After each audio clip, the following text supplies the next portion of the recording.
अस्सलामुअलैकुम, मैं हूं मोहम्मद जुनैद। शाहज़ेब खानज़ादा की गैर मौजूदगी में इस प्रोग्राम की मेज़बानी मैं कर रहा हूं। पाकिस्तान के सियासी मंजरनामे में रिवायती दो हरीफ सियासी जमातें जो इमरान खान के खिलाफ मुत्तहिद हो गई थी, अब वो हुकूमत जाते ही दोबारा एक दूसरे से नबर्द आजमा हो रही हैं। पीपल्स पार्टी और नून लीग ने तहरीक आदम एतमाद के जरिए इमरान खान को हटाकर 16 महीने तक हुकूमत की। उस हुकूमत में मुस्लिम लीग नून के सरबराह शहबाज शरीफ वज़ीर आज़म थे और पीपल्स पार्टी के सरबराह बिलावल भुट्टो वज़ीर ख़ारजा थे। और दोनों सियासी रहनुमा हुकूमती मुद्दत के दौरान एक दूसरे की तारीफ़ें करते थे और एक दूसरे पर एतमाद का इजहार करते थे। मगर हुकूमत जाते ही बिलावल भुट्टो मुसलसल मुस्लिम लीग नून पर आदम एतमाद का इजहार कर रहे हैं और बार बार इशारा दे रहे हैं कि नून लीग जब मुश्किल में होती है तो पैर पकड़ती है, लेकिन मुश्किल से निकलते ही वो गला पकड़ लेती है। पीपल्स पार्टी ने अब ये दावा भी कर दिया है कि मुल्क में मौजूद निगरान हुकूमत में नून लीग के करीबी लोग मौजूद हैं और इस निगरान हुकूमत का नून लीग के लिए रवैया मुख्तलिफ और पीपल्स पार्टी के लिए मुख्तलिफ है और इस हुकूमत के रहते हुए पीपल्स पार्टी को लेवल प्लेइंग फील्ड नहीं दी जा रही। कल इसी प्रोग्राम में पीपल्स पार्टी के रहनुमा खुर्शीद शाह ने कहा कि आसिफ जरदारी नून लीग और नवाज शरीफ से लड़ना नहीं चाहते, लेकिन नून लीग जो करने जा रही है इससे ऐसा ना हो कि पार्टी के अंदर मौजूद खदशात सच साबित हो जाएं। इस वक्त जो केयर टेकर है वो मुस्लिम लीग के बहुत से इम्पोर्टेंट लोग उसके अंदर हैं। जो मौक़िफ़ आपका है या बिलावल भुट्टो साहब का है, वो मौक़िफ़ आसिफ अली जरदारी साहब का तो नहीं है अभी तक सामने आया। उसका तो मौक़िफ़ हमसे भी ज़्यादा अच्छा है। वो लड़ना नहीं चाहते मुस्लिम लीग नून से, नवाज शरीफ के साथ वो लड़ना नहीं चाहते। बिलावल भुट्टो जरदारी साहब ये कहते हैं कि इख्तियार जरदारी साहब को दिया हुआ है, उन्होंने हाथ बांध रखे हैं और अगर नहीं मिलती लेवल प्लेइंग फील्ड तो उनसे कहेंगे फिर मेरे हाथ खोल दें। क्या मुराद है इससे? मेरी रिक्वेस्ट है कि मुस्लिम लीग नून जो कुछ करने जा रही है कि जो मुझे अपनी पार्टी के अंदर ताने दिए जा रहे हैं तो वो सच साबित ना हो, बस उसको उससे मुझे भी बचाए, अपने आप को बचाए। जबकि मुस्लिम लीग नून के रहनुमा ख्वाजा आसिफ ने वाज़ेह किया कि पीपल्स पार्टी की शिकायत से हमारा कोई ताल्लुक नहीं। जो बातें पीपल्स पार्टी पंजाब से मुताल्लिक कह रही है वो सिंध के हवाले से भी कही जा सकती हैं और जब फील्ड ही तैयार नहीं हुई है तो लेवल प्लेइंग फील्ड कैसे हो सकती है? जहाँ पे उनकी शिकायत है उसमें हमारा कोई ताल्लुक नहीं है। जिस तरह वो हुकूमत से अलहदा हुए हैं, हम भी उस तरह हुकूमत से अलहदा हुए हैं। हमारा इस वक्त हुकूमत में कोई अमल दखल नहीं है। सिंध के मुताल्लिक भी यही कहा जा रहा है कि वहाँ भी चीफ मिनिस्टर जो है अभी पार्टी की क़यादत से पूछे बगैर जो है कोई मेजर डिसीजन नहीं ले पा रही है और वहाँ भी कुछ लोगों के महकमे तब्दील हुए हैं, कुछ लोगों को कई पावर्स कर्टेल की गई हैं या किस पर काटे गए हैं।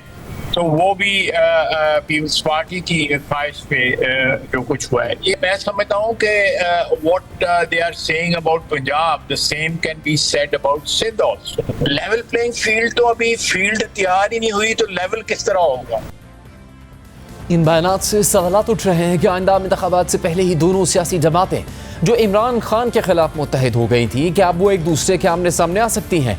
साथ ही साबिक वज़ीर आज़म शहबाज शरीफ की एक दिन पाकिस्तान में क़याम के बाद लंदन वापसी की खबरें हैं। मुर्तज़ा अली शाह की खबर के मुताबिक जुमे को लंदन में मुस्लिम लीग नून की क़यादत की अहम बैठक होगी जिसमें सिर्फ नवाज शरीफ, शहबाज शरीफ और मरियम नवाज शिरकत करेंगे। इस मीटिंग में नवाज शरीफ की वापसी के हतमी प्रोग्राम के अलावा इलेक्शन से मुताल्लिक़ अहम फैसले मुतवक्के हैं। अब जहाँ पीपल्स पार्टी और नून लीग के तनाज़ात जोर पकड़ रहे हैं तो वहीं इमरान खान के खिलाफ दबाव मज़ीद बढ़ता जा रहा है, क्योंकि चेयरमैन इमरान खान के खिलाफ दर्ज 9 मई के मुकदमात में बगावत की दफ़ा भी शामिल कर दी गई है। SSP इन्वेस्टिगेशन लाहौर ने दावा किया है कि चेयरमैन PTI के खिलाफ बगावत पर उकसाने और मनसूबाबंदी के शवाहिद मिले हैं और चालान जमा करवाने से पहले प्रोसिक्यूशन के तमाम एतराज़ात दूर कर दिए गए हैं। इमरान खान समेत तमाम मुल्ज़िमान के चालान में बगावत की दफ़ात शामिल कर दी गई हैं और 9 मई के तमाम मुकदमात में दफ़ा 120B लगा दी गई है। इसी सारे मामले पर हम बात करेंगे सीनियर सहाफ़ी उमर चीमा से। उमर साहब, बात तो यहाँ से शुरू हुई थी सियासी सवालात पर कि बिलावल भुट्टो के बयानात आ रहे हैं इख्तलाफात से मबनी, लेवल प्लेइंग फील्ड नहीं दी जा रही। खुर्शीद शाह साहब जब बात हुई तो बात से बात निकलती चली गई, उन्होंने तो बेतहाशा इल्ज़ामात लगा दिए। यानी उनकी बात का खुलासा ये था कि इस वक्त जो मौजूदा निगरान सेटअप है वो दरअसल नून लीग की हिमायत से बना हुआ सेटअप है या उनके लोगों पर मबनी वो सेटअप है। क्या हो रहा है वफाकी दारुल हुकूमत में इस वक्त जिसकी वजह से इस तरह के इख्तलाफात भी बढ़ रहे हैं? क्या आगे ये बढ़ते चले जाएंगे? जुनैद, जहाँ तक आपने बात की कि जो केयर टेकर सेटअप है उसमें नून लीग को हिस्सा मिला है, अगर उसकी बात की जाए तो मेरे ख्याल 2 ऐसे लोग हैं, जिस तरह अहद चीमा हैं और दूसरे फ़वाद हसन फ़वाद हैं, यानी कि इनका अहद चीमा जो है उन्होंने भी काम किया हुआ है नून लीग की लीडरशिप के साथ, फवाद हसन फवाद ने भी किया हुआ है। अच्छा, दूसरी तरफ अगर देखें तो पीपल्स पार्टी के भी एक वज़ीर हैं जो जलील अब्बास जिलानी साहब हैं, वो पीपल्स पार्टी के इनफैक्ट कैंडिडेट थे प्राइम मिनिस्टर के, तो जो कि वो नहीं बने तो वो वज़ीर तो बन गए। असल मसला जो है वो ये नहीं है कि जो फेडरल केयर टेकर सेटअप है उसमें किसको कितना हिस्सा मिला है, और ना ही ये सेटअप कोई बहुत अहम किरदार अदा कर सकता है कि इलेक्शन जितवाने में। जो ओवरऑल हमारी जो एक फ़ज़ा बनी हुई है और जो एक तासर है, पहली बात तो जब ये पीडीएम की गवर्नमेंट थी, एक आम तौर पे मीडिया में ये बात चल रही होती थी कि जो बिलावल भुट्टो हैं उनको नए अगले वज़ीर-ए-आज़म के लिए तैयार किया जा रहा है, लेकिन बाद में पता चला कि नहीं, वज़ीर-ए-आज़म के लिए वही नवाज शरीफ जो हैं उनको वो तैयार किए जा रहे हैं कि वो दोबारा से वज़ीर-ए-आज़म बनेंगे। और ये एक इस्टेब्लिशमेंट को ये ख्याल है कि 2018 में उनके साथ काफ़ी ज़्यादती हुई, तो अभी हम उनका अजाला इसी तरह करेंगे कि उनको ही चांस मिलेगा। दूसरी बात यह है कि जो पीपल्स सिंध के हवाले से करप्शन की स्टोरीज़ आती हैं वो भी बड़ी जो हैं बड़ी इंकशाफात से भरपूर होती हैं, और वो बात जो है उससे भी चांसेस कम हो रहे हैं।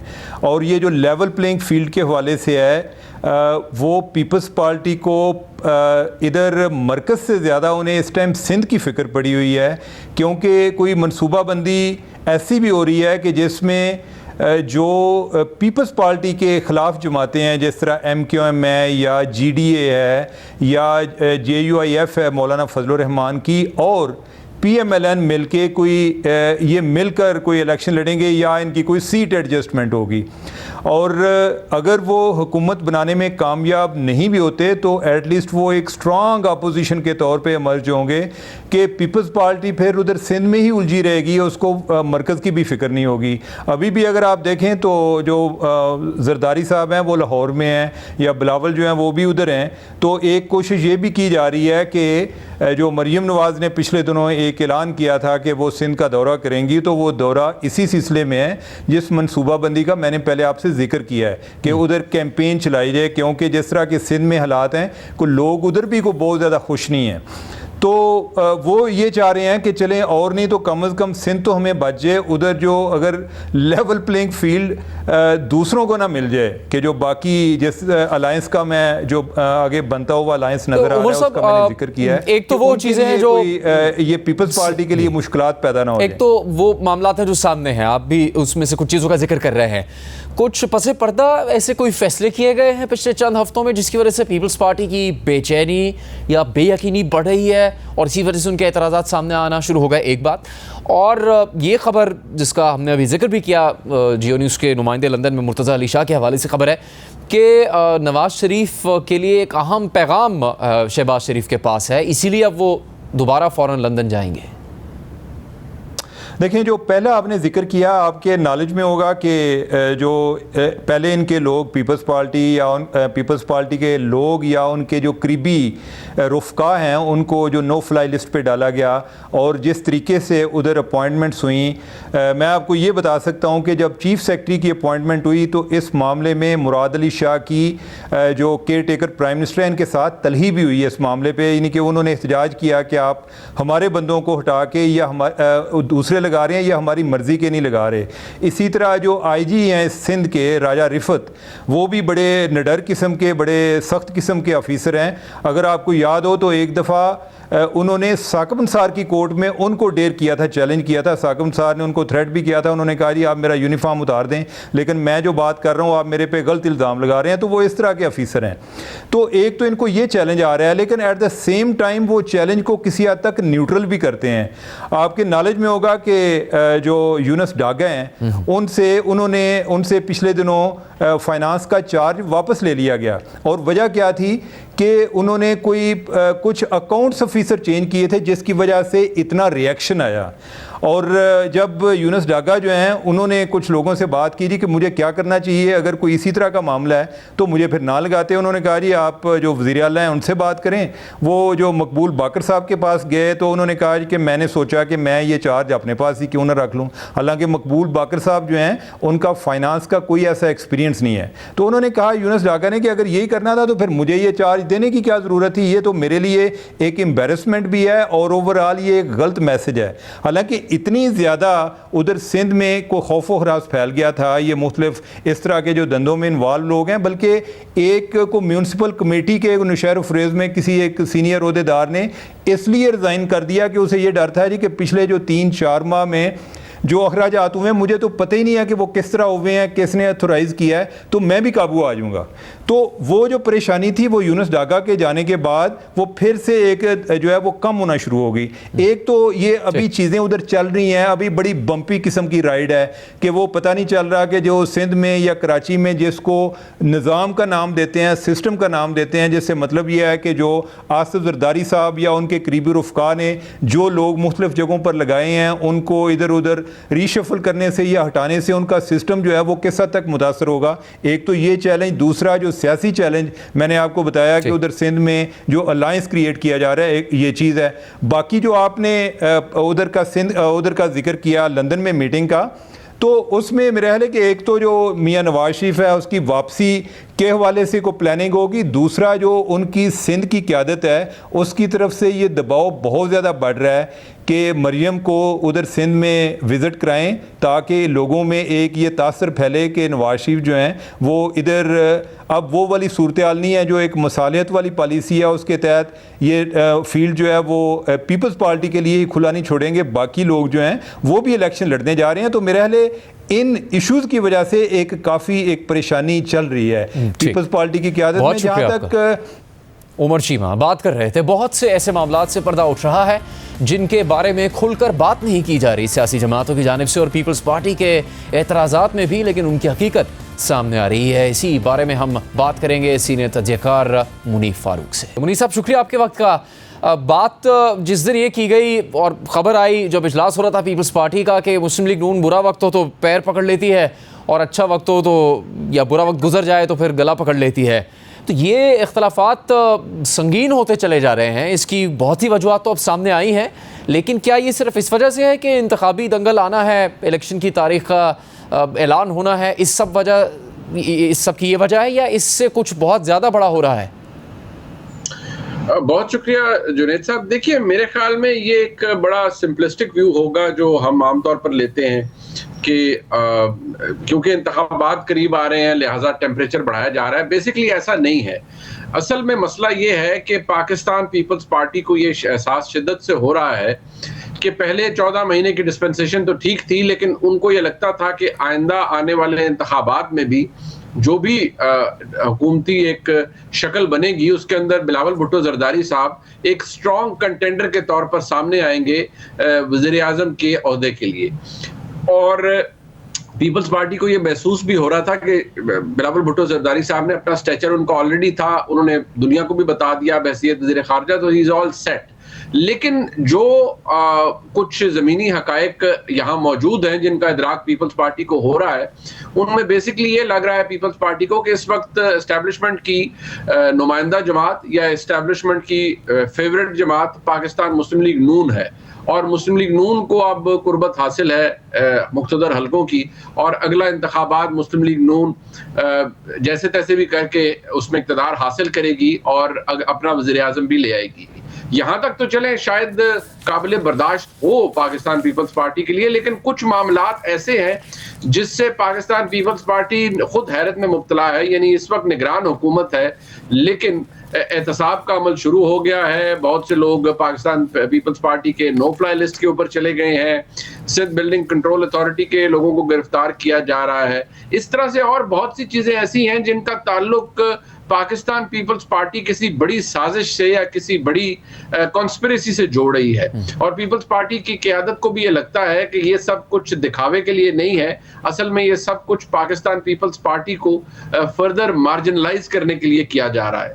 लिहाजा ये जो टेम्परेचर का बढ़ जाना या इस तरह के बयानात जनाब बिलावल भुट्टो जरदारी साहब की जानिब से आना, ये महज इंतखाबात के लिए नहीं है। ये उन्होंने अपनी इनफैक्ट पहली प्रेस टॉक में जिसमें उन्होंने कहा कि एस्टैब्लिशमेंट या मुख्तदर हल्के तजर्बे करना छोड़ दें और नए सिलेक्टेड बन जाएंगे, इस तरह की बातें उन्होंने की, उसका क्लियर रेफरेंस वो एस्टेब्लिशमेंट की तरफ था। और यहाँ भी उन्होंने जब कहा कि लेवल प्लेइंग फील्ड, तो मुस्लिम लीग नून लेवल प्लेइंग फील्ड किसी को क्या देगी, वो तो उसके खुद मुतलाशी रही है।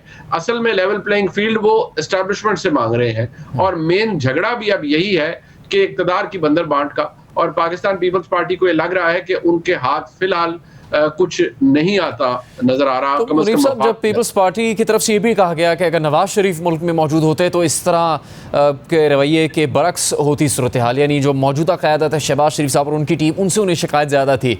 नवाज शरीफ साहब की वापसी में अभी भी कोई अगर मगर है या वो आपको हतमी लग रही है? चूँकि 1 महीने वहाँ रुके शहबाज शरीफ, अब खबर आ रही है कि एक वापसी के 1 दिन बाद ही वो दोबारा जाएंगे और फिर मुशावरत होगी और कोई पैगाम भी वो पहुँचाएंगे नवाज शरीफ को। देखिए, पैगाम आमतौर पर ऐसी सूरत हाल में कहाँ से जाता है? पैगाम मुख्तदर हलकों की जानिब से जाता है। तो जिस तरह हम अंग्रेजी में कहते हैं, लेट्स नॉट फूल आवरसेल्व्स, यहाँ ज़मीनी हकायक यही हैं और इनका इदराक सबको है। मियां नवाज शरीफ साहब वापस आएंगे, और अब अगर उन्होंने अपने आने की तारीख, अल्लाह ताला उनको सेहत अता फरमाए और वो माशाल्लाह सेहतियाब हैं और आने के लिए बिल्कुल तैयार हैं, तो मुझे लगता है कि अब उनका प्लान तो डिले नहीं होगा। और ऐसी सूरत हाल में वो जितनी मेहनत इस वक्त मरीम नवाज शरीफ साहबा कर रही हैं, हमजा शहबाज शरीफ साहब कर रहे हैं, वर्कर कन्वेंशन हो रहे हैं, लोगों को, यूथ विंग को मोबिलाइज किया जा रहा है, ये सब कुछ इसलिए किया जा रहा है कि एक बहुत बड़ा शो क्रिएट किया जाए मियां नवाज शरीफ साहब की वापसी के ऊपर, ताकि ये इंप्रेशन मिले कि मुस्लिम लीग नून आज भी बहुत ही एक नुमाइंदा जमात है और बहुत मजबूत जमात है। लेकिन अगर मियां नवाज शरीफ साहब अपना आना फिर किसी वजह से डिले कर देते हैं तो बहुत बड़ा सेटबैक होगा मुस्लिम लीग नून को, और उससे ये बात जाहिर होगी कि मियां नवाज शरीफ साहब कॉन्फिडेंट नहीं है वापस आने के लिए, मुस्लिम लीग नून कॉन्फिडेंट नहीं है, और उसका एक ज्यादा बड़ा मतलब ये लिया जाएगा कि मुस्लिम लीग नून के ताल्लुकात आज की एस्टेब्लिशमेंट के साथ वो नहीं रहे जो पहले दिन थे। यानी शहबाज शरीफ साहब के वक्त में बहुत आला हालात थे, लेकिन कुछ ऐसा हुआ है जिससे मामलात बदल गए हैं। और मियां नवाज शरीफ साहब का जो लेटेस्ट बयानिया है, मुझे लगता है कि वो काउंटर प्रोडक्टिव साबित होगा मुस्लिम लीग नून के लिए, क्योंकि हमारे मुल्क में जो रिटर्न है किसी भी सियासी लीडर का, अगर वो वेंजेंस के साथ हो और इस सोच के साथ हो कि आप अकाउंटेबिलिटी करने आ रहे हैं, तो वो बैकफायर करता है। और मुझे लगता है कि अगर मियां नवाज शरीफ साहब उसी सोच के साथ वापस तशरीफ लाएंगे तो ये भी बैकफायर ही करेगा। मुनीफ साहब, चेयरमैन पीटीआई का मामला क्या संगीन होने जा रहा है? चूँकि 9 मई के मुकदमात में उनकी बगावत की दफात भी शामिल कर दी गई। यहाँ तक कहा गया कि चेयरमैन पीटीआई के खिलाफ बगावत पर उकसाने और मनसूबाबंदी के शवाहिद मिले हैं। उससे मुताल्लिक आपको क्या लगता है क्या होगा अगले आने वाले दिनों में?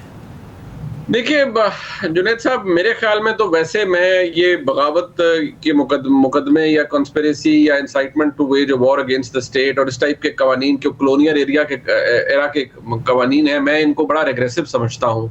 और मुझे लगता है कि ये सियासतदानों के ऊपर बड़े कन्वीनियंटली इस्तेमाल कर लिए जाते हैं। लेकिन इमरान खान साहब का मामला इसलिए ज्यादा गंभीर है क्योंकि हमारे मुल्क में सियासतदानों ने जो भी किया, जो इमरान खान साहब की जमात ने 9 मई को किया, उसकी मिसाल नहीं मिलती। अब उस बदनामी का तौक तो उनके गले में और जमात के गले में है। अब ऐसी सूरत हाल में अगर जो चार्जशीट है अगर वो फाइल कर दी जाती है अदालत के अंदर, इंसदाद दहशतगर्दी की अदालत के अंदर फाइल की जाती है, और अगर उसके अंदर वाकई इतना कॉन्क्रीट एविडेंस है जो जोड़ सकता है इमरान खान साहब को 9 मई के वाकयात से डायरेक्टली, तो फिर तो इंसाइटमेंट का केस तो बन सकता है। बेशक इमरान खान वहां मौजूद नहीं थे, लेकिन इंसाइटमेंट या प्रोवोकेशन कानूनी तौर पर भी इमीडिएट होना जरूरी नहीं है, उसकी प्लानिंग की जा सकती है। अगर ये शवाहिद मिलते हैं कि इमरान खान उस प्लानिंग का हिस्सा थे और उन्होंने अपने लोगों का एक बाकायदा प्लान, लोगों से प्लान चॉकआउट करवाया और लोगों को तैयार करवाया कि अगर उनको गिरफ्तार किया गया तो क्या उन्होंने करना है, ऐसी सूरत में इमरान खान के लिए मुश्किलात हो सकती है। बहुत शुक्रिया आपका मुनीफ फारूक साहब प्रोग्राम में बात करने के लिए। हम प्रोग्राम को मजीद आगे बढ़ाएंगे एक ब्रेक के बाद। मुल्क में बढ़ती हुई महंगाई, पेट्रोल और बिजली की कीमतों में इजाफे के पेश नज़र एशियाई तरक्याती बैंक ने रवा माली साल पाकिस्तान की तरक्की की मुतवक्किह शरह 2% से कम करके 1.9% कर दी है, और साथ ही अपनी सितंबर की रिपोर्ट में पाकिस्तान के मुआशी मसाइल का हल भी बता दिया है। एशियाई तरक्याती बैंक की सितंबर 2023 की रिपोर्ट के मुताबिक रवा माली साल में पाकिस्तान को महंगाई, मुआशी मुश्किलात का सामना रहेगा और महंगाई की मजमूई शरह 25% तक रहेगी। अलबत्ता इलेक्शन से पाकिस्तान की मईशत को एतमाद मिलेगा। रिपोर्ट के मुताबिक रवा माली साल के दौरान तवानाई की कीमत में इजाफे और रुपए की कदर में कमी की वजह से महंगाई बढ़ने का खदशा है, जबकि इस दौरान शरह नमू 1.9% रहने की तवक्को है। मुआशी शरह नमू में मुस्तहकम ग्रोथ के लिए पाकिस्तान को इस्लाहात के एजेंडा पर अमल दरामद करना ज़रूरी है। पाकिस्तान को माली नज़्म नस्क, मार्केट बेस्ड एक्सचेंज रेट और पावर सेक्टर में इस्लाहात करना होंगी। एशियाई तरक्याती बैंक की रिपोर्ट में यह भी बताया गया है कि पाकिस्तान को मुस्तहकम मुआशी ग्रोथ के लिए हुकूमती मिल्कियती इदारों में इस्लाहात ज़रूरी है। रिपोर्ट के मुताबिक गुज़श्ता माली साल पाकिस्तान की मईशत को सैलाब और सियासी अदम इस्तेहकाम का सामना रहा। सियासी अदम इस्तेहकाम और सैलाब के बायस महंगाई और शरह नमू कम रही। अलबत्ता मुस्तहकम ग्रोथ के लिए एशियाई तरक्याती बैंक की पाकिस्तान की मईशत के लिए शराकत दारी जारी रहेगी। यानी आलमी मालियाती इदारे पाकिस्तान को मुसलसल अपने पावर सेक्टर में रिफॉर्म्स और माली इस्तेहकाम के लिए, सियासी इस्तेहकाम के लिए जोर दे रहे हैं। लेकिन इस वक्त ना तो इलेक्शन के लिए बाज़ाब्ता तारीख का ऐलान किया गया है और ना ही महंगाई में किसी सूरत कमी आ रही है। सारी सूरत हाल में बैरूनी फाइनेंसिंग का भी एक नया बहरान सर उठाने वाला है। पाकिस्तान को ये उम्मीद थी कि IMF प्रोग्राम की मंजूरी के बाद दीगर मुल्कों और मालियाती इदारों से कर्ज मिलने में आसानी होगी, लेकिन $3 अरब के नए IMF प्रोग्राम की मंजूरी के 2 माह बाद भी पाकिस्तान को बैरूनी फाइनेंसिंग में मुश्किलात का सामना है। यहाँ तक कि PDM हुकूमत ने गुज़श्ता साल सैलाब के बाद बैरूनी इमदाद की जो उम्मीद लगाई हुई थी वो 1 साल गुजर जाने के बाद अभी तक मुकम्मल तौर पर मौसूल नहीं हुई है। आज दी न्यूज़ के सहाफ़ी मेहताब हैदर के मुताबिक गुज़श्ता साल सैलाब के बाद बहाली और तरक्याती कामों के लिए जिनेवा में जो $10.9 अरब के वादे किए गए थे उनमें से सिर्फ $1.48 अरब पाकिस्तान को मौसूल हुए हैं और इसमें से भी सिर्फ $78 करोड़ प्रोजेक्ट्स की फाइनेंसिंग में इस्तेमाल हुए हैं।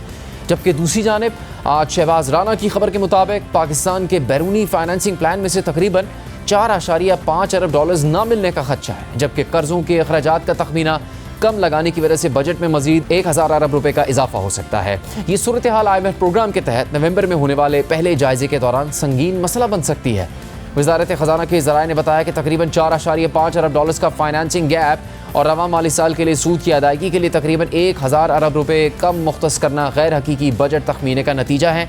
ज़राए ने बताया कि रवा माली साल के लिए $20 अरब की बैरूनी फाइनेंसिंग के तखमीने के मुकाबले में खदशा है कि इसमें से कम $4.4 अरब के गैर मुल्की कर्जे नहीं मिल सकेंगे।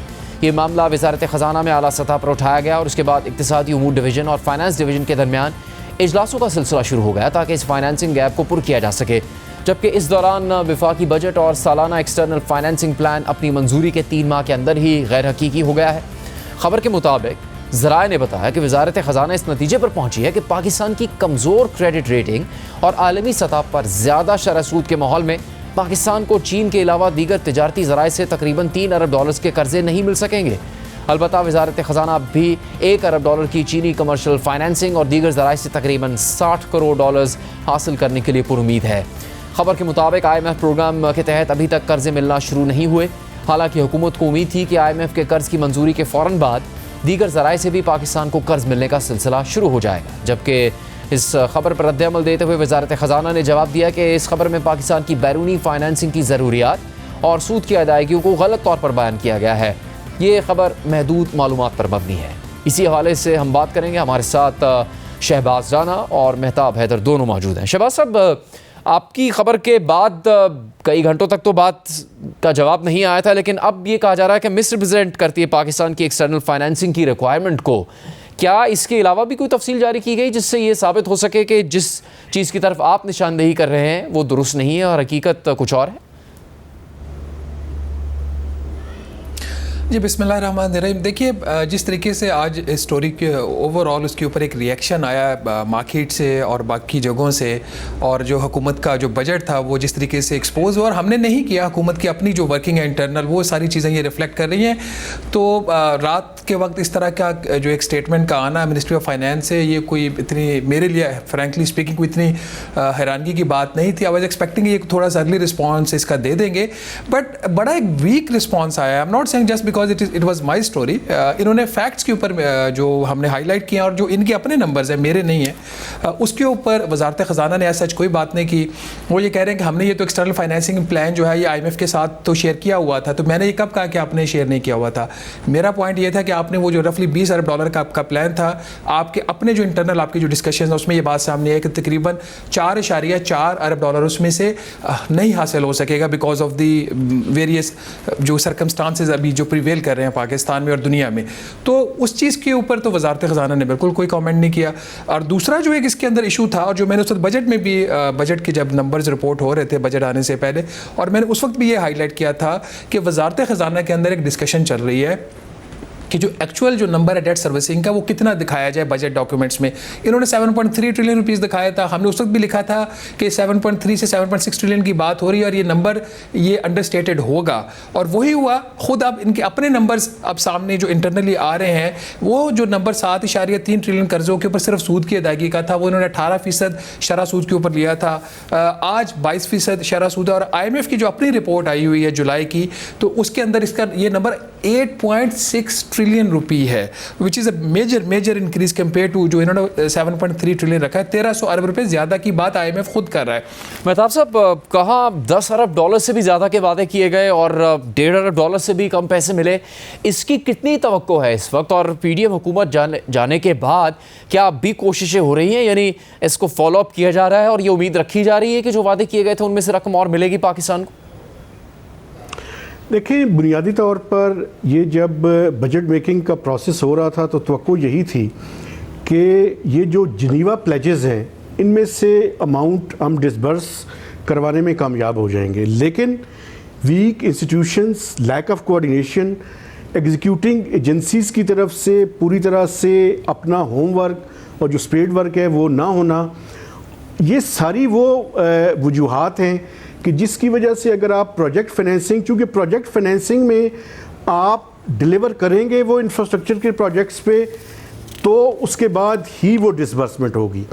और इससे पहले जो बात राना साहब कर रहे थे, इसमें देखें बुनियादी तौर पे ये अभी इन्होंने डेट सर्विसिंग के बारे में बात की है, और डेट सर्विसिंग में जो करंट अकाउंट डेफिसिट की रिक्वायरमेंट्स हैं उसको इन्होंने शामिल नहीं किया। तो अगर करंट अकाउंट डेफिसिट IMF के मुकाबले $6 बिलियन है, आप उसको सप्रेस करके 4 या 5 बिलियन डॉलर्स भी उसके अंदर ले आते हैं, तो ये उससे एडिशनल रिक्वायरमेंट होगी जो कि गैप अभी नज़र आ रहा है। तो बेसिकली मेरा ख्याल ये है कि इनको रियलिटी को तस्लीम कर लेना चाहिए, और इंटरनल वर्किंग में भी इस बात को यानी मैं तायद कर सकता हूँ कि ये जो 7.3 ट्रिलियन रुपीस की डेट सर्विसिंग इन्होंने रखी हुई है इन रुपी टर्म्स, ये हर सूरत में, मैंने भी 10 दिन पहले इस पर स्टोरी की कि ये 8 ट्रिलियन को हर सूरत में एक्सीड कर जाएगी, और IMF का भी 8.6 है। तो बुनियादी तौर पे हकायक को ना छुपाएं, बल्कि उसके मुकाबले में जो कोई अगर इनके पास प्लान्स हैं वो कम से कम सामने रखें। इस टाइम एक तो प्लान्स भी सामने नहीं है और कम्युनिकेशन की जो स्ट्रैटेजी है वो भी सामने नहीं है। आप इससे अंदाज़ा लगा लें कि आज स्टैंडिंग कमेटी ऑन फाइनेंस की मीटिंग थी, उसमें फाइनेंस मिनिस्टर साहिबा ये कमिटमेंट करके गई थी कि अभी मैं नई आई हूँ, जो लास्ट मीटिंग हुई थी आज से 20-25 दिन पहले, कि मैं इस मीटिंग में आऊँगी और आपको ब्रीफ करूँगी। आज senators irrespective of political divide वो भी इस पे शोर गौगा करते रहे कि फाइनेंस सेक्रेटरी तो मौजूद थे, ना फाइनेंस मिनिस्टर थी और ना SAPM ऑन फाइनेंस थे। आपके पास पार्लियामेंट का ये फोरम मौजूद है जहां पे आप आके कम से कम उन पार्लियामेंटेरियंस को ब्रीफ कर सकते हैं और कौम को एतमाद में ले सकते हैं, लेकिन लगता ये है कि ना तो स्ट्रैटेजी है और ना ही कोई प्लान है जिसको हम सामने लाकर पेश करें। इसलिए सब इन हालात में जो ना करें, अपना प्लान सामने लेकर जो बिजली की कीमतों में रिलीफ के मुतालिक कोशिशें की जा रही थी और उसमें IMF को एतराज़ात थे और फिर उसके बाद एक प्लान के बाद दोबारा प्लान भेजा गया, उसकी इस वक्त क्या पोजीशन है, क्या किया जा रहा है हुकूमत की तरफ से? देखें, बुनियादी तौर पे उस पे चूँकि रिकवरी इनकी जो है वो ज़्यादा हो गई जितनी ये एक्सपेक्ट नहीं कर रहे थे, तो मैं नहीं समझता कि उसमें आगे कोई चीज़ बढ़ने के काबिल है। और IMF की तरफ से जो अल्टरनेट चीज़ें इनके पास बयान की जा रही हैं वो हुकूमत की उस हद तक विल नहीं है, केयर टेकर सेटअप की नहीं लगता कि वो उनको इम्प्लीमेंट कर सके, तो वो बात वहीं पे ख़त्म होगी। इसीलिए आप ये देखिए कि अगर ये रिलीफ का एक छोटा सा इशू IMF के साथ तय करने के काबिल नहीं है, तो आइंदा आने वाला जो मुकम्मल रिव्यू होगा जो सितंबर के डेटा की बुनियाद पे होगा, जिसमें ना तो NIR का टारगेट जो है वो पूरा हो रहा है, ये फिजिकल साइड पे भी स्लिपेजेस एक्सटर्नल डेट सर्विसिंग की वजह से नज़र आ रही हैं। तो बुनियादी और फिर FBR का इस महीने का टारगेट एक बहुत बड़ा चैलेंज है, शायद वो तो नियर टू उसके करीब पहुंच जाएं, लेकिन ये बड़ा चैलेंज है। और ये जो एक्सटर्नल फाइनेंसिंग का गैप है, पिछला IMF का प्रोग्राम भी इस वजह से कंप्लीट नहीं हुआ था और लग ये रहा है कि ये एक मेजर इशू जो है वो बनकर सामने आएगा। तो शहबाज साहब, अभी जो नंबर्स हैं और इस वक्त जो पोजीशन है उससे लग रहा है कि किसी किस्म का रिलीफ दे सकेगी ये निगरान हुकूमत बिजली की कीमतों में? देखिए, वो बात अब मेरा ख्याल अब ख़त्म हो जानी चाहिए बिजली के बिलों के हवाले से। रिलीफ, एक तो वो रिलीफ था नहीं, वो यही कोशिश थी कि जो 200 यूनिट्स के जो कंज्यूमर्स हैं उनके लिए 3 एक साथ कर दी जाएं। अब वक्त गुजर चुका है, लोगों ने कर्जा लेके जैसे भी मांग कर या अपनी कुछ चीज़ें बेच कर उन्होंने अपने बिल्स अदा कर दिए। अब कौन सी रिलीफ पीछे रह गई है? और कोई जो इन्होंने एक कोई मीनिंगफुल काम जो अगर ये हुकूमत कर सकती थी केयर टेकर कि वो जो फ्री बिजली ये दे रहे हैं मुख्तलिफ लोगों को, ख़ास तौर पर जो एम्प्लॉइज़ हैं पावर डिस्ट्रीब्यूशन कंपनीज़ के, उनको मोनेटाइज कर देते या उसमें से कम से कम जो ऑफिसर्स की कैटेगरी है वो वापस कर लेते। वो भी ये करने के काबिल नहीं है। और IMF ने बजाय कि ये तो रिलीफ लेने गए थे, वो वहाँ पे उन्होंने 4 शराइत और लगा दी जो मैंने उस वक्त रिपोर्ट भी किया था कि आप गैस की कीमतों में भी इजाफा करोगे, आप चोरी भी रोकोगे, आप जो weighted average cost of gas है जो इंपोर्टेड LNG हम करते हैं उसकी प्राइस भी उसका फार्मूला सेट करोगे ताकि जो डोमेस्टिक आपकी गैस है उसमें उसकी कीमत को शामिल कर सको। तो ये तो एक चीज़ लेने गए थे, उन्होंने 4 चीज़ों की और लिस्ट इनके हाथ में थमा दी और वो भी समरी जो है वो प्राइम मिनिस्टर लेके बैठे हुए थे। फिर वो वापस आई, उसके ऊपर ऑब्जेक्शन लगे पेट्रोलियम डिवीजन की तरफ से। तो इस वक्त जो एक चीज़ बहुत बुरी तरह एक्सपोज हुई है वो ये है कि जो इकनॉमिक टीम इंस्टॉल की गई है केयर टेकर सेटअप में, वो इन चीज़ों को गालबन बेहतर तरीके से हैंडल नहीं कर पा रही। यही वजह है कि एक करके इनसे अब जो कुछ जिम्मेदारियां हैं वो वापस भी ली जा रही हैं। प्राइवेटाइजेशन का जो पोर्टफोलियो है वो डॉक्टर शमशाद साहिबा से वापस ले लिया गया है। गालबन 1-2 कमेटीज़ की जो मेंबरशिप या उनकी वो सरबराही है उसके हवाले से भी कुछ चल रहा है। तो ये यहाँ पे ये चीज़ क्लियर है कि ये IMF से कोई मेजर रिलीफ लेने की पोजीशन में नहीं है। और ये बात मैं किसी प्रोग्राम में पहले भी कह चुका हूँ। उसकी बुनियादी वजह यह है कि जब जुलाई में IMF के बोर्ड ने ये प्रोग्राम मंजूर किया था तो उस वक्त पाकिस्तान को ये बता दिया गया था डायरेक्टर्स की तरफ से, मैनेजिंग डायरेक्टर ने कॉल किया था उस वक्त के प्राइम मिनिस्टर को, जो डायरेक्टर पाकिस्तान को एग्जीक्यूटिव डायरेक्टर रिप्रेजेंट करते हैं, उन्होंने डार साहब को कॉल करके बता दिया था कि जो हमने आपको पाथ दे दिया है, जो रास्ता दिखा दिया और आपने उस पर एग्री कर लिया है, अब आप इससे दाएं या बाएं नहीं हो सकते। अब इसी कॉन्टेक्स्ट में जो मेरी आज की स्टोरी थी उसके अंदर जब इतना बड़ा होल आ जाएगा, आपको याद होगा कि जो पिछला IMF का प्रोग्राम था जो नाकामी पे ख़त्म हुआ, उसकी वजह यह थी कि ये $2 अरब का इंतजाम नहीं कर सके थे। यहाँ तो खुद ही इंटरनली मान रहे हैं कि कम से कम $4.5 अरब का एक होल आ गया है, उसको ये कैसे फिल करेंगे और इन हालात के अंदर इनकी जो कैपेसिटी है कैसे ये IMF को कन्विंस कर सकेंगे। तो नवंबर काफ़ी मुश्किल होने जा रहा है। कुछ चीज़ें अच्छी मार्केट के अंदर हो रही थी, जैसा कि एक्सचेंज रेट के ऊपर कुछ जो स्पेकुलेटिव एक्टिविटीज़ थी उसको कर्टेल किया जा रहा था। बेहतर यही है कि वजारत ख़जाना इफेक्टिवली काम करे बजाय इसके कि वो इस तरह की चीज़ों में पड़ जाए, लॉन्ग टर्म प्लान के जो इनका मैंडेट नहीं है, जहां पे हो सकता है किसी एक मखसूस तबके को फायदा तो मिल रहा हो। शहबाज राना, मेहताब हैदर प्रोग्राम में बात करने के लिए। प्रोग्राम जारी रहेगा एक ब्रेक के बाद। प्रोग्राम में एक बार फिर खुशामदीद। एक तरफ तहरीक इंसाफ के चेयरमैन समेत पार्टी की सीनियर क़यादत मुख्तलिफ मुकदमात का सामना कर रही है। उन समेत कई रहनुमा जेलों में कैद हैं, अदालतों में उनके मुकदमात चल रहे हैं, उन्हें अदालतों में पेश भी किया जाता है। साथ ही एक केस में ज़मानत मिलने और फ़ौरन ही दूसरे केस में गिरफ्तारी का सिलसिला भी जारी है। तो दूसरी तरफ PTI के कुछ रहनुमा ऐसे हैं जो कई दिनों या हफ्तों से लापता हैं या मंजर आम से गायब कर दिए गए हैं। PTI और उनके अहल खाना का दावा है कि पुलिस ने उन्हें गिरफ्तार किया हुआ है, मगर खुद पुलिस इस बात से इनकार कर रही है और मुकम्मल लाइल्मी का इजहार कर रही है। ना इन अफराद को अदालतों में पेश किया गया और ना ही इनकी कोई तफसीलात सामने लाई गई हैं। PTI के इत्तेहादी और साबिक वज़ीर दाखिला शेख रशीद अहमद, PTI के रहनुमा सदाकत अली अब्बासी और उस्मान डार के केसेस इसी नौइयत के हैं। उस्मान डार 9 सितंबर से लापता है। तहरीक इंसाफ का मौक़िफ़ है कि 9 सितंबर को उस्मान डार को मलीर कैंट कराची से कुछ नामालूम अफराद अपने साथ ले गए और उन्हें नामालूम मकाम पर मुंतकिल कर दिया, मगर पुलिस उस्मान डार की गिरफ्तारी से लाइल्मी का इजहार कर रही है और कह रही है कि वो हमारे पास नहीं है। आज सिंध हाई कोर्ट में उस्मान डार की गुमशुदगी के हवाले से समाअत हुई, जहां अदालत ने पुलिस को उस्मान डार की गुमशुदगी का मुकदमा दर्ज करने का हुक्म देते हुए 3 अक्टूबर को रिपोर्ट पेश करने की हिदायत कर दी। दौरान समाअत पुलिस ने मौक़िफ़ इख्तियार किया कि मुकदमा दर्ज करने के लिए दरख्वास्त गुजार ने रुजू ही नहीं किया, तो उस्मान डार के वकील ने जवाब दिया कि पहले ही दिन उस्मान डार की गुमशुदगी से मुतालिक दरख्वास्त जमा करवाई थी। इस पर सरकारी वकील ने कहा कि उस्मान डार पुलिस की तहवील में नहीं है, तो उस्मान डार के वकील ने बताया कि निगरान वज़ीर दाखिला सिंध ने टीवी प्रोग्राम में एतराफ़ किया कि उस्मान डार पुलिस तहवील में है, मगर अब पुलिस कहती है कि उस्मान डार को हिरासत में नहीं लिया गया।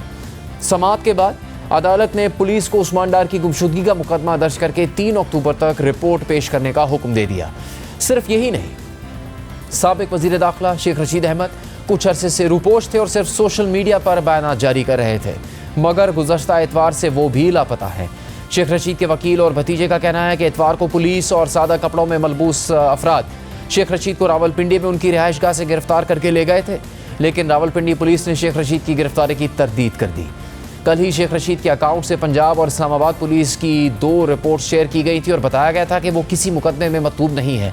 शेख रशीद के अकाउंट से की गई पोस्ट में लिखा था कि IG पंजाब की रिपोर्ट के मुताबिक शेख रशीद अहमद पर 2 FIR फैसलाबाद और अटक में दर्ज थी, जिसमें वो बाइज्जत बरी हो चुके हैं। इसके अलावा पंजाब में वो और किसी केस में मतलूब नहीं है और ना ही कोई 9 मई की FIR पर उन पर दर्ज है। एक रिपोर्ट IG पंजाब ने रावलपिंडी हाई कोर्ट में जमा करवाई और दूसरी रिपोर्ट IG इस्लामाबाद की जानिब से इस्लामाबाद हाई कोर्ट में जमा करवाई गई, जिसके मुताबिक शेख रशीद के खिलाफ 8 FIRs दर्ज हैं और इन तमाम FIRs में शेख रशीद ज़मानत पर हैं। और इस्लामाबाद हाई कोर्ट में ये भी बताया गया कि शेख रशीद 9 मई के किसी वाक़े में उन्हें मतलूब नहीं है। चीफ जस्टिस सुप्रीम कोर्ट और chief justice Islamabad high court से दरख्वास्त है कि वो इस बात का फौरी नोटिस लें कि शेख रशीद, शेख शाकिर और शेख इमरान कहाँ हैं। शेख रशीद को फौरी तौर पर अदालत में पेश किया जाए और अगर उन पर कोई मुकदमा दर्ज है तो वो उसका कानूनी दिफा करें। इसके अलावा लाहौर हाई कोर्ट ने शेख रशीद की हिरासत से मुताल्लिक RPO, CCPO और IG पंजाब वफाकी हुकूमत से 22 सितंबर तक रिपोर्ट तलब की हुई है। उस्मान डार और शेख रशीद के अलावा तहरीक इंसाफ के रहनुमा और साबिक MNA सदाकत अली अब्बासी 1 सितंबर से लापता हैं। उसी दिन PTI ने सोशल मीडिया पर पोस्ट किया कि सदाकत अब्बासी को इस्लामाबाद से अगवा किया गया, लेकिन इस्लामाबाद पुलिस सदाकत अली अब्बासी की गिरफ्तारी से मुकम्मल लाइलमी का इजहार कर रही है। यूँ वो पिछले 20 दिन से गायब है। 13 सितंबर को इस्लामाबाद हाई कोर्ट में सदाकत अली अब्बासी के केस की समाअत हुई थी, तो जस्टिस तारिक महमूद जहांगीरी ने पुलिस पर बरहमी का इजहार करते हुए कहा था कि कैसे मुमकिन है एक बंदा रेड जोन में पार्लियामेंट लॉजिस से उठाया गया, अभी तक इंक्वायरी मुकम्मल नहीं हुई, 13 दिन से बंदा गायब है और किसी को कुछ इल्म नहीं, बगैर किसी मुकदमे के उठा लिया जाता है। कुछ ख्याल करें, कम से कम किसी मुकदमे में तो डालते। चोरी डकैती इतने पर्चे हैं, इस्लामाबाद दारुल हुकूमत है, CCTV कैमरास लगे हैं, एजेंसीज हैं, क्या इमेज जाएगा? एक केस से बंदा रिहा होता है, दूसरे में उठा लिया जाता है, ये कोई तरीका नहीं है। इस्लामाबाद पुलिस की जानिब से इस्लामाबाद हाई कोर्ट में सदाकत अब्बासी की गुमशुदगी से मुतालिक रिपोर्ट भी जमा करवाई गई थी, जिसमें कहा गया था कि आज़ाद कश्मीर और गिलगित बल्तिस्तान समेत तमाम IGs को सदाकत अब्बासी की बाजियाबी के लिए दरख्वास्त कर दी है और रिपोर्ट का इंतज़ार है। इसके अलावा MI, ISI और IB के डायरेक्टर जनरल्स की रिपोर्ट्स का इंतज़ार है। FIA की जानिब से भी सदाकत अब्बासी की बाजियाबी की रिपोर्ट ज़ेर इल्तिवा है। साथ ही सदाकत अब्बासी की लोकेशन ट्रेस करने के लिए दरख्वास्त पर अमल दरामद का इंतज़ार है। पुलिस रिपोर्ट के मुताबिक सदाकत अब्बासी को कहाँ से अगवा किया गया और कहाँ लेकर गए अभी तक मालूम नहीं हो सका। इस्लामाबाद हाई कोर्ट में सदाकत अब्बासी के केस की मजीद समाअत 26 सितंबर को होनी है, लेकिन आज इस्लामाबाद की सेशन अदालत में चेयरमैन PTI के वकील नईम पंजोता का कहना था कि मुल्क में जो प्रेस कॉन्फ्रेंस करे उसको छोड़ दिया जाता है। शेख रशीद की प्रेस कॉन्फ्रेंस नहीं आई, जिसके बायस वो मंजर आम पर नहीं आए। सदाकत अली अब्बासी का भी कोई अता पता नहीं है। ये तो तहरीक इंसाफ के वो रहनुमा या इत्तेहादी हैं जिन्हें ना तो अदालतों में पेश किया जा रहा है, ना उनके मुकदमात का पता लग रहा है और ना ही पुलिस उनकी हिरासत की तस्दीक कर रही है, लेकिन वो कई दिनों या हफ्तों से लापता है। एक तरफ ये लोग तो दूसरी तरफ तहरीक इंसाफ के सदर साबिक वज़ीर आला पंजाब चौधरी परवेज़ इलाही हैं, जो 3.5 महीने से ज़ेर हिरासत हैं और हर दफ़ा रिहा होते रह जाते हैं। वो एक मुकदमे से बच निकलते हैं तो दूसरे मुकदमे में उन्हें पकड़ लिया जाता है। एक जेल से बाहर आते हैं तो दूसरी जेल मुंतकिल कर दिए जाते हैं। एक इदारे का केस ख़त्म हो जाता है या ज़मानत मिलती है तो कोई दूसरा इदारा किसी और केस में गिरफ्तारी डाल देता है। चौधरी परवेज़ इलाही 1 जून से अब तक नैब, FIA, anti corruption, establishment, police और MPOs के तहत दर्जन से ज़्यादा मुकदमात में गिरफ्तार हो चुके हैं और उन्हें अब एंटी करप्शन के नए मुकदमात का सामना है। चौधरी परवेज़ इलाही को आज लाहौर से अडयाला जेल रावलपिंडी मुंतकिल कर दिया गया है।